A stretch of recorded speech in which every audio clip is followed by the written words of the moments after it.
Isang paalala, ang video na ito ay ayon lamang sa aking sariling pananaliksik. Hindi ko nais na pilitin ang sino man na maniwala sa videong inyong matutunghayan. Kung hindi kayo kumbinsido sa mga impormasyon at taliwas ang inyong paniniwala sa kaalamang aking ilalahad, maaari kayong gumawa ng sarili ninyong pagsisiyasat para sa inyong kakontentuhan. Ang videong ito ay gabay lamang sa mas malalim na kaalaman at pag-intindi at hindi gawa ng isang profesional. Naniniwala ako na malaya tayong magbigay ng opinyon at suhestyon bilang malayang mamamayan ng Pilipinas. Maraming salamat po. Ang US-China trade war na nagsimula noong taong 2018 ay hindi na lamang nagdulot ng tensyon sa kalakalan at geopolitika, kundi nagbigay rin ng malalim na epekto sa mga sektor ng ekonomiya, partikular na sa supply ng pagkain ng China. Sa kabila ng pagiging isa sa pinakamalaking producer ng mga agricultural products sa mundo, ang China ay naharap sa isang malupit na krisis sa pagkain dulot ng mga taripa at iba pang mga ekonomikal na hakbang na isinagawa ng mga bansa upang ipagtanggol ang kanilang mga interes. Isang pangunahing bahagi ng epekto ng trade war ay ang mataas na pagtaas ng presyo ng mga pangunahing produkto tulad ng karne, lalo na ng baboy, isang pagkain na pangunahing bahagi ng diet ng mga mamayan sa China.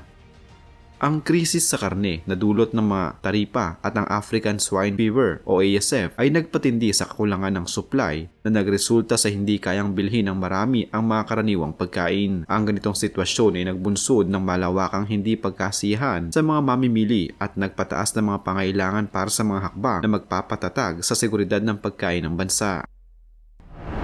Sa kabuuan, ang US-China trade war ay nagbigay din sa kahinaan ng global food supply chain at nagpasikat sa mga isyong may kinalaman sa food security, isang hamon na patuloy na tinutugunan ng China sa kasalukuyan.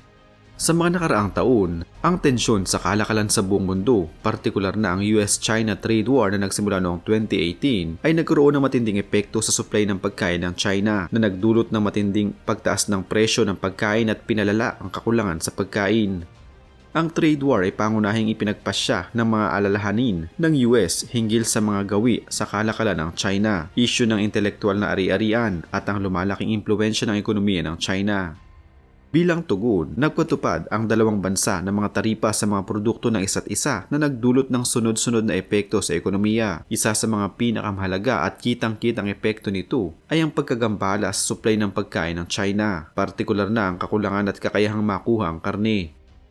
Ang krisis sa pagkain na lumitaw mula sa mga tensyon sa kalakalan ay nagkaroon ng malalim na epekto sa mga consumer sa China, mga industriya ng agrikultura at ang gobyerno na nagbibigay liwanag sa mga kahinaan sa seguridad ng pagkain ng bansa. Ang US-China trade war na nagsimula noong 2018 ay nagresulta sa pagpapataw ng mga taripa sa mga kalakal ng isa't isa na pinalala pa sa mga susunod na taon. Ang mga taripang ito ay tumarget sa isang malawak na hanay ng mga produkto kabilang na mga produktong agrikultural. Para sa China, ang Estados Unidos ay isa sa mga pinakamahalagang supplier ng mga pangunahing produktong agrikultural, kabilang na ang soybeans, baboy, baka at manok. Ang mga taripa ay nagkaroon ng agarang epekto sa presyo ng mga inaangkat na produkto na nagdulot ng pagtaas ng presyo para sa mga consumer at mga lokal na producer sa China.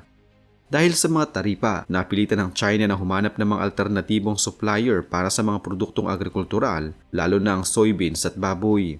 Ang Estados Unidos ay matagal ng pinakamalaking supplier ng soybeans sa China na isang mahalagang sangkap sa pagpapakain ng mga hayop. Ngunit dahil sa pagtaas ng presyo ng soybeans mula sa Amerika dulot ng mga taripa, napilitan ang China na dumaan sa mga bansa tulad ng Brazil at Argentina na may mga mas mataas na presyo dahil sa logistics at kalidad ng produkto.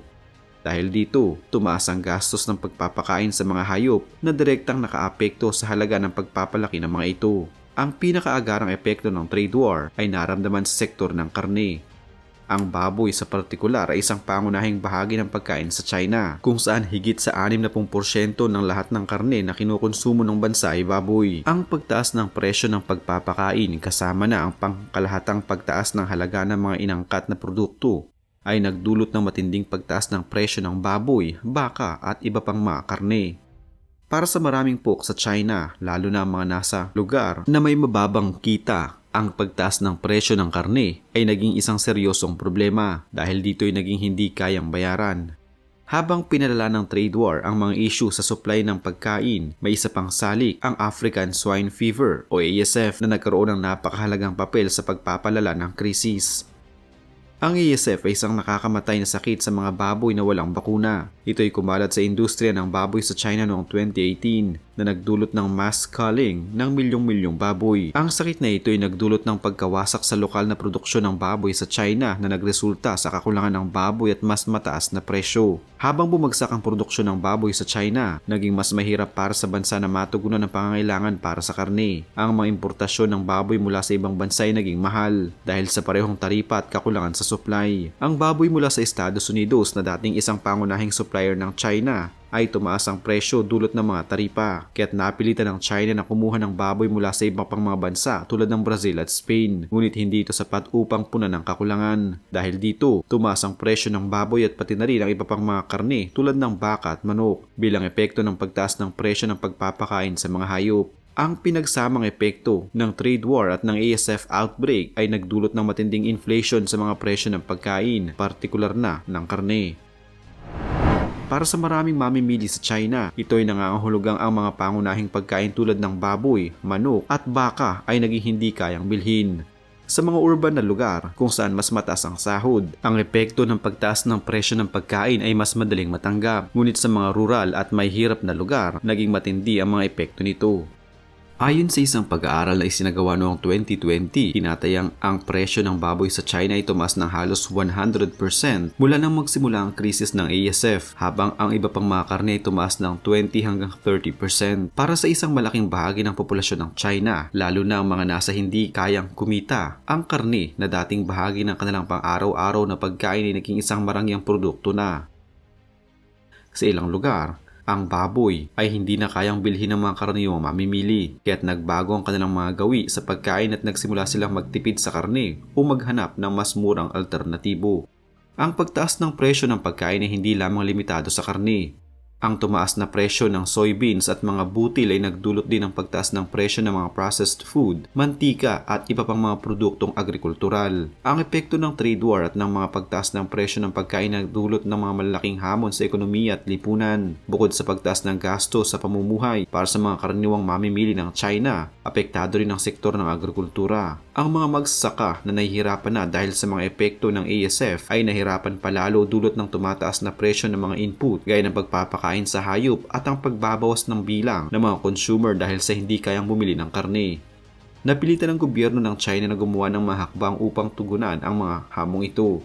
Sa isang banda, sinubukan nitong tugunan ng agarang kakulangan ng pagkain sa pamamagitan ng pagpapalago ng produksyon ng baboy.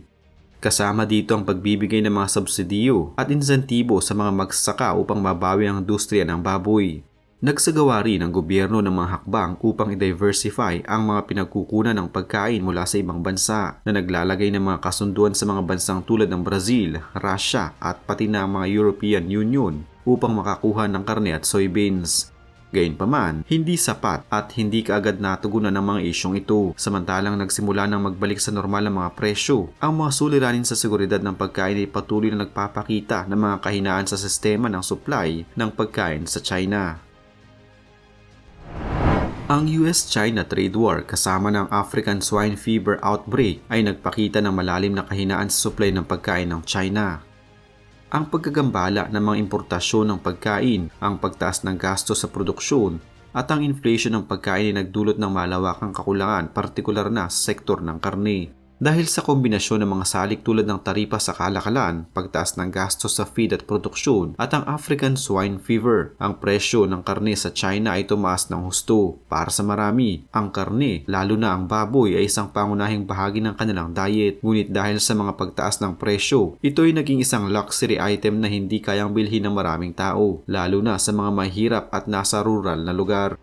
Ang mga pagtaas ng presyo sa ibang mga pagkain at ang pangkalahatang inflation ay nagdulot din ng higit pang paghihirap sa mga mamimili na nagresulta sa pagbabago ng kanilang mga gawi sa pagkain at kakulangan sa pagkakaroon ng sapat na sustansya. Sa huli, ang mga isyong ito ay nagbigay diin sa mga kahinaan sa seguridad ng pagkain at sa pangangailangan ng bansa na tugunan ang mga isyong pang-ekonomiya upang mapabuti ang kayahang makakuha ng bawat isa ang mga pangunahing pagkain.